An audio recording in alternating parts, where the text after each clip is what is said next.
ఆచి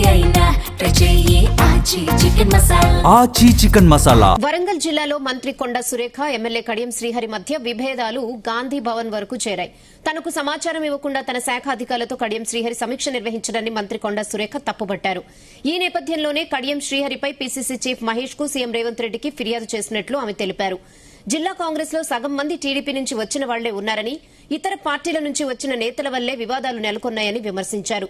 కడియం శ్రీహరిది మొదటి నుంచి కన్నింగ్ మెంటాలిటీ అని, తనకన్నా ఎక్కువ పొజిషన్లో ఉన్న నేతలను చూసి ఓర్వలేకపోతున్నాడని తీవ్ర వ్యాఖ్యలు చేశారు.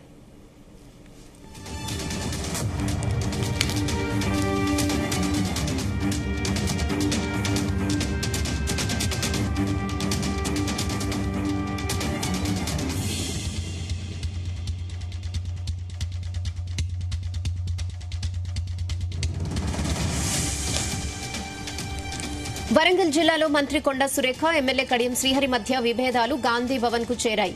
తనకు సమాచారం ఇవ్వకుండా తన శాఖ అధికారులతో కడియం శ్రీహరి సమీక్ష నిర్వహించడాన్ని మంత్రి కొండ సురేఖ తప్పుబట్టారు. ఈ నేపథ్యంలోనే కడియం శ్రీహరిపై పీసీసీ చీఫ్ మహేష్ కు సీఎం రేవంత్ రెడ్డికి ఫిర్యాదు చేసినట్లుగా ఆమె తెలిపారు. జిల్లా కాంగ్రెస్ లో సగం మంది టీడీపీ నుంచి వచ్చిన వాళ్లే ఉన్నారని, ఇతర పార్టీల నుంచి వచ్చిన నేతల వల్లే ఈ వివాదాలు నెలకొన్నాయని విమర్శించారు. కడియం శ్రీహరిది మొదటి నుంచి కన్నింగ్ మెంటాలిటీ అని, తనకన్నా ఎక్కువ పొజిషన్లో ఉన్న నేతలను చూసి ఆయన ఓర్వలేకపోతున్నాడని తీవ్ర వ్యాఖ్యలు చేశారు.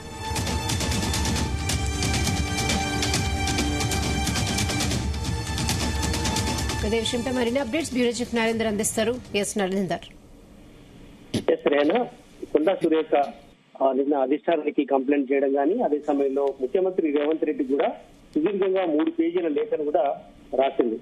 అంటే ప్రస్తుతం జరుగుతున్నటువంటి దాంట్లో ఆమె పోర్ట్ఫోలియో మీద కొంత సందిగ్ధమైనటువంటి వాతావరణం నెలకొన్నటువంటి భావన ఆమెలో కూడా కలిగినటువంటి నేపథ్యం ఉంది. కడియం శ్రీహరి సీనియర్ గతంలో మంత్రిగా పనిచేశారు, డిప్యూటీ సీఎం కూడా పనిచేసినటువంటి వ్యక్తి. ఆయన బీఆర్ఎస్ నుంచి కాంగ్రెస్ పార్టీలో వచ్చిన తర్వాత వరంగల్ జిల్లాకు సంబంధించినటువంటి వ్యక్తి కావడం, అందులో ఆయనే అధిష్టానానికి దగ్గరయ్యేటువంటి ప్రయత్నం చేసినటువంటి నేపథ్యం కూడా మనం చూస్తున్నాం. ఈ నేపథ్యంలోనే కొండా సురేఖ మంత్రి పదవి తీసేసి ఆయనకి ఇస్తారా అనేటువంటి చర్చ కూడా బయట చర్చ జరుగుతున్నటువంటి నేపథ్యం కూడా వినిపిస్తున్నటువంటి వేళ, నిన్న ఏదైతే ఆయన దేవాదాయ శాఖ మీద రివ్యూ జరపడం, అందులో కమిషనర్ తో పాటు ఆ శాఖకు సంబంధించినటువంటి దేవాదాయ శాఖకు సంబంధించినటువంటి కొంతమంది అధికారులు కూడా భేటీ అయి వాళ్ళకు సమీక్ష నిర్వహించడం పట్ల కొండా సురేఖ ఆగ్రహం వ్యక్తం చేసింది. కొండా సురేఖ కడియం శ్రీహరి మీద కూడా తప్పు పట్టింది. ఎందుకంటే నీకున్నటువంటి అర్హతలు ఏంటి, ఎందుకోసం పెట్టాల్సిన అవసరం వచ్చిందని కూడా ఆమె చెప్పినటువంటి నేపథ్యం ఉంది. అందులో భాగంగానే నిన్న మనం చూసాం, సీఎం రేవంత్ రెడ్డి కూడా ఆమె భేటీ అయింది, కొన్ని విషయాలు కూడా షేర్ చేసుకున్నట్టుగా కూడా తెలిసింది. బట్ ఏదైతే కూడా ఈ రోజు ఆమె ప్రత్యేకంగా మీడియాతో కూడా ఆమె ఇష్టాగోష్ఠిగా మాట్లాడింది. ఇంటర్వ్యూలో కూడా ఆమె చెప్పినటువంటి నేపథ్యం కూడా ఉంది. ఎందుకంటే ఎమ్మెల్యేగా ఉన్నటువంటి వ్యక్తి నాకు సమాచారం లేకుండా నా శాఖను జోక్యం ఎలా చేసుకుంటాడంటూ కూడా శ్రీహరిని ఉద్దేశించి ఘాటుగానే మాట్లాడింది. నాకు ఏనాడు తమ నియోజకవర్గం గురించి నా దగ్గరికి రాలేదు, ఈ చిన్న పని కోసం కూడా రాలేదు ఆయన, అలాంటిది ఎట్లా అధికారులతో సమావేశం ఏర్పాటు చేస్తారని కూడా పేర్కొంది.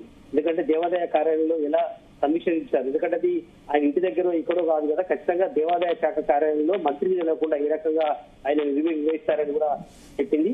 ఇదే విషయం మీద నేను మల్లికార్జున ఖార్గే ఏఐసిసి అధ్యక్షుడు, అదేవిధంగా మీనాక్షి నటరాజన్ వ్యవహారాలకు సంబంధించినటువంటి ఇన్ఛార్జి ఇద్దరికి కూడా నేను లేఖ రాశాను.